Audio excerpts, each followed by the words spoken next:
She is bold. She is brave. We have forgotten who children are and what they need. They need to be defended. You can't mess.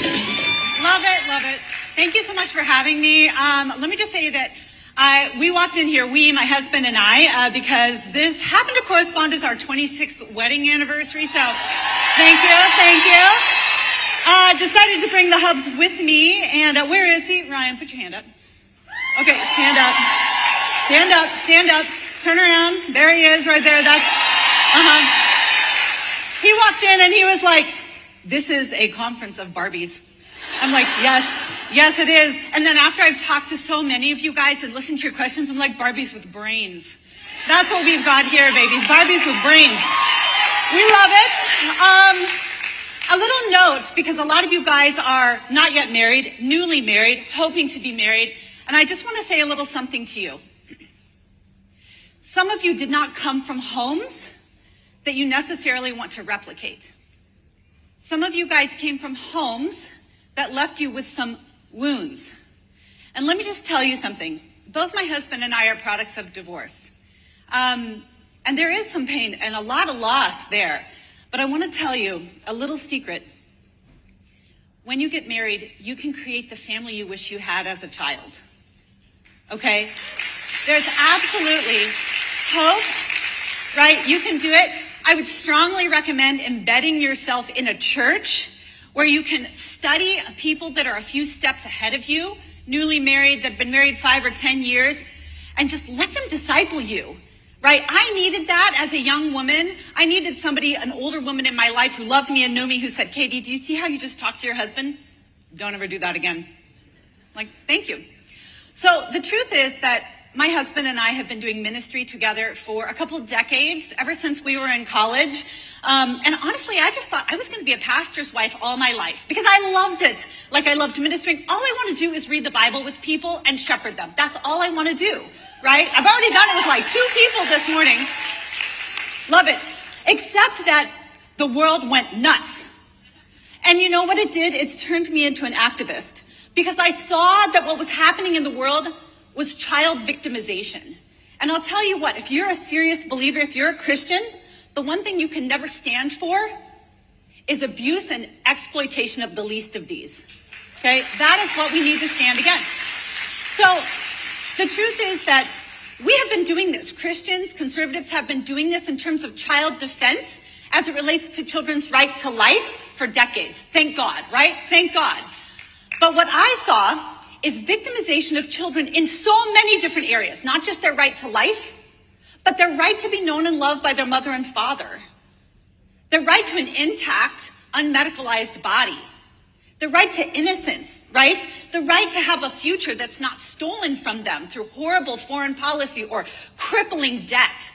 And so I started a nonprofit called Them Before Us. And the idea is put them, the children, before us, the adults. Prioritize children above what adults want, their desires, their identities, their feelings. And what's incredible about that is when you prioritize children in every era, you know what you get? Conservatism. That's what you get. And I would say that that is the starkest distinction between the left and the right. The left constantly victimizes children. It's literally in their platform. The right protects children. And so that's what Them Before Us is all about. Specifically in matters of marriage and family, we prioritize them before us, children before adults. So that means that I wade into a lot of unpopular areas. We talk about how the definition of marriage is actually a matter of justice for children. Because children are not items to be cut and pasted into any and every adult relationship. They need, deserve, and have a right to be known and loved by their mom and dad.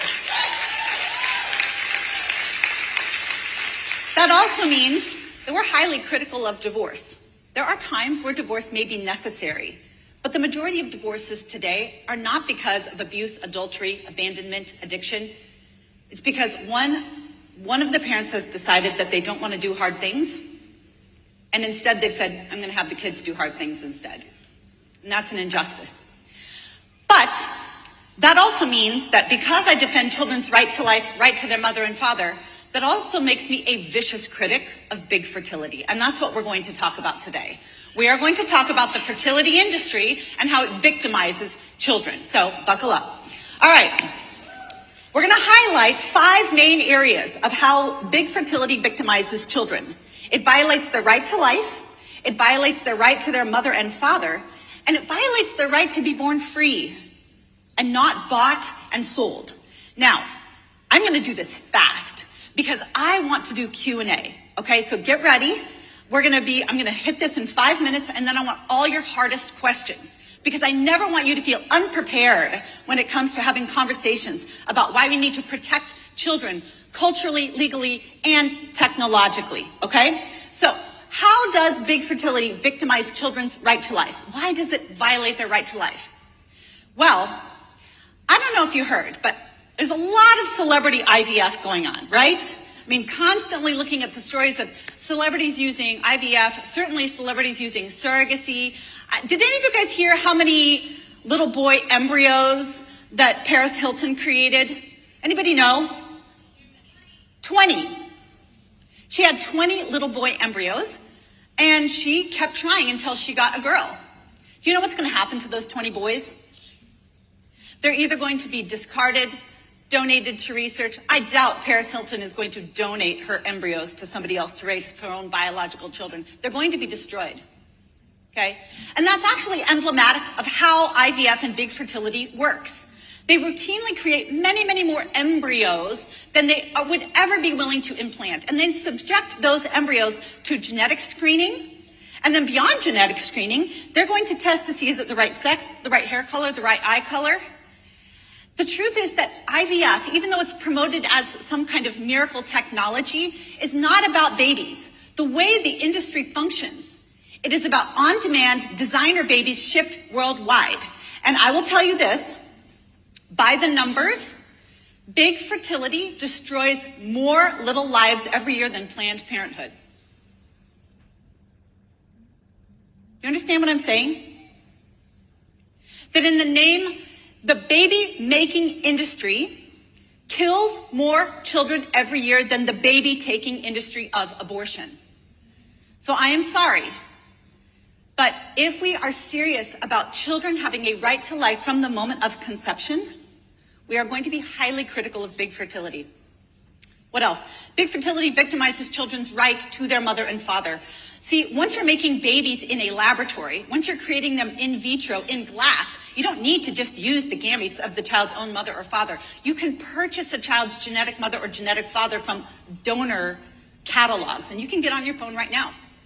You can Google sperm donor catalog or egg donor catalog. You can filter the results of your child's genetic mother or father based on race, education level, hair color, eye color, number of the batch size. I mean, just like you're filtering results on Amazon. Now, the problem is that children actually have a right to be known and loved by their mother and father. They need it, they love it, they want it. And a child's own biological parents are statistically the most connected to, invested in, and protective of them. So children created through big fertility, through a third-party donor, they statistically go home to households that are more unstable, with a higher likelihood of abuse and neglect. So it is an injustice to purchase children's mother or father on the open market. Further, these children are much more likely to have identity struggles. It is very hard to answer the question, who am I? If you cannot answer the question, whose am I? Here's something else. Once you're creating a child through a third party, very often the child goes home to a household where there's no mother or no father at all. And that starves the child of their deep longing to have both maternal and paternal love. See, kids don't just need safety. They actually benefit from having a mother and a father in the home every day. They need both. And this helps them, not just in terms of the satisfying of the longing that they have, but men and women offer distinct and complementary benefits to children. So let me ask you a question. Raise your hand if you've ever seen a baby thrown up in the air. Okay, raise it really high. I want all the hands up high. Okay, now keep them up. Now, keep your hand up if the person throwing the baby was a woman. Oh, okay, 3. We have 3 women that throw babies. That's right. So the thing is that babies love to be thrown in the air. They benefit from being thrown in the air. They benefit from having a parent who is a little more aggressive, who pushes boundaries, who forces them to go bigger, higher, and stronger. And that's why kids need dads. One of the many reasons why they need dads, right? Dads do something that women don't do. But I'll tell you something else. Kids need moms. And there's a hell of a lot of celebrities, male celebrities, who are purchasing and creating intentionally motherless children through IVF and surrogacy. And some of them are being celebrated by people on the right. We don't do that. We don't celebrate the intentional creation of motherless children. It is an injustice to the child. What is it that the child is missing? Mothers do things that men do not do for babies. I'll tell you one of the things that stands out the most starkly to me. Do you know that they've measured a woman's tolerance for listening to an infant cry? Women cannot handle the sound of a baby crying, right? Like, I'm in an airport or a restaurant and there's a baby crying and I'm like, get the baby, somebody get the baby, right? Dads can let the baby cry longer, right? They'll throw him a Cheerio or 2. You'll be okay, kid, no problem, okay? They've actually measured that women's responsiveness, right, correlated to her nurturing ability. It means that the baby actually, they lower their cortisol rate faster because moms respond more quickly to infant distress. Hungry, tired, sad, wet, cold. Moms respond in a way that dads don't. And it actually builds the baby's ability to bond and attach and emotionally regulate in ways that dads simply don't. Kids need a mother and father. And I'll tell you what, big fertility is built on creating motherless and fatherless children. Third, big fertility violates children's rights to be born free and not bought and sold. So there's a lot of money that's spent in big fertility. If you're talking about surrogacy, it's upward of 6 figures. Now, I used to be the assistant director at the largest Chinese adoption agency in the world, and there's a lot of money spent in adoption too. But here's the difference. In adoption, one of the things that I was responsible for at the agency was compliance with international, federal, and state level standards. You know what one of the biggest red lines was when it came to adoption regulation? It is that money could never flow from the adoptive parents to the birth parents or the genetic parents. You know what would happen if an adoptive parent gave money directly to the birth mom? That's not adoption. That's trafficking. When you are giving money directly to pay somebody to hand over their child so that they can relinquish parental rights, you're giving them money directly for that. That is baby buying. That's not adoption. Big fertility is built on direct payments to the genetic mother, the genetic father, and the birth mother. Money is flowing directly to the people that are giving over their genetic material or the fruit of their womb for money, okay? And when we survey children created through third-party reproduction, we see that a large majority of them are disturbed that money changed hands over their conception. Adoption is an institution centered around the well-being of children. Big fertility is a marketplace centered around the desires of adults. Now, we can and we should have incredible empathy for people struggling with infertility. It is a crushing load. It is an incredible burden. And we should have incredible empathy and love for our friends who experience same-sex attraction, who think these technologies are ways for me to build my family. But if you are an adult, a conservative, or a Christian, we can and should empathize with people that are struggling and suffering. But our primary concern is child protection. We say, regardless of how you're feeling, your longing, your losses, no amount of adult desire justifies victimizing children. We don't do that. The left does that, not us. All right, Q&A, give me all your questions, people.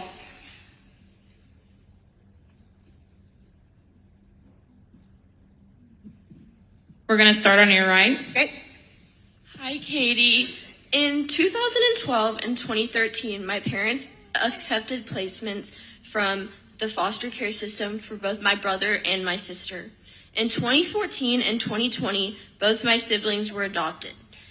In this, I have seen both the joy and the love that can come from adoption, but the hurt these children have escaped. As conservatives, what should our stance be on members of the LGBTQ community partaking in public adoption if they are saving these children from abuse and dangerous households? Great question. Thank you so much. First of all, the mantra for all conservatives, and the mantra for them before us is adults need to do hard things on behalf of children. In all of those situations, somebody is going to do the hard thing. The question is it going to be the adult or is it going to be the child? That's the same thing that my husband and I were faced with when God told us to adopt. I was like, Lord, I am tired. I'm exhausted. I've got these 3 little kids, and I don't want to. Truthfully, I knew that adoption was you are shouldering the load of somebody that has experienced incredible loss. And God said to us, do you love me? And I said, of course I love you, Lord. And he said, feed my sheep. Right? And so we need to champion adults doing hard things on behalf of children, but we need to be very, very careful because adoption does not exist for adults. Adoption is not about adults. It's not a way for LGBT couples to have kids. It's not a way for infertile couples to have kids. Adoption is not about adults getting kids. Adoption is about finding parents for children who have lost them, right? In adoption, the child is the client, not the adult. No adult has a right to adopt. Children who have lost their parents have a right to be adopted. And whenever possible, children deserve to be adopted by a married mother and father home that can provide the child with both maternal and paternal love, okay? That is the best case scenario for the child. They are the client, not the adults. Now, there may be some cases, especially older kids, sibling groups, special needs kids, where there isn't that Christian heterosexual married couples that is going to be able to adopt the child. In that case, what social workers need to do is make the best placement for the child. There may be times where a single or a same-sex couple may be the right placement for a child, but it's not because they have a right to adopt. It's because the child has a right to be adopted and the social worker has to factor in the best case scenario for the child. Thank you. Thank you.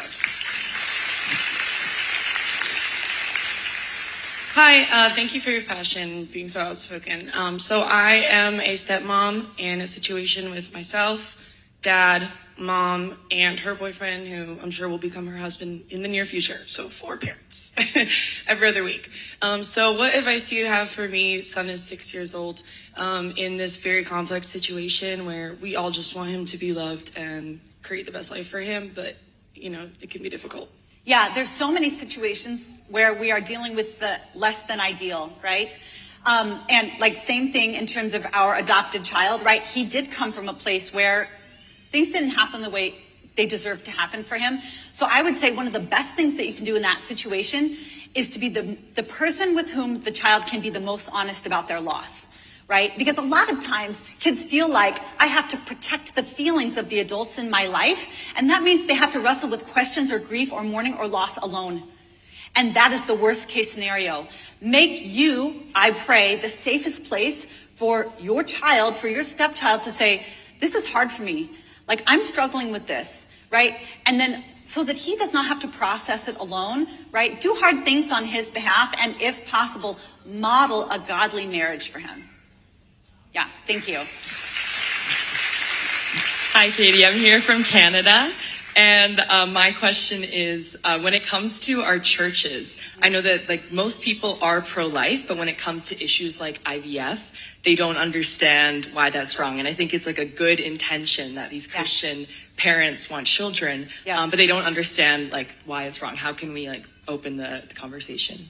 I think that we have to be very honest about how big fertility victimizes children. When I started doing this 5 years ago, honestly, everyone just assumed I was Catholic because there weren't any evangelicals talking about it. But now you hear all of the pro-life organizations. I mean, after the Alabama decision came down, what you saw was Live Action, Abby Johnson, Seth Gruber, all of them talking about how IVF actually is the second front when it comes to the battle for children's right to life. When you hear that only 3 to 7% of children created in vitro are going to be born alive, and the vast majority of them are going to be donated to research, thawed and discarded, or spend forever in a freezer, it wakes you up and it makes you go, wait a second, if we really believe that children have a right to life from the moment of conception, that means that we have to oppose IVF in almost every case. Thank you. Thanks.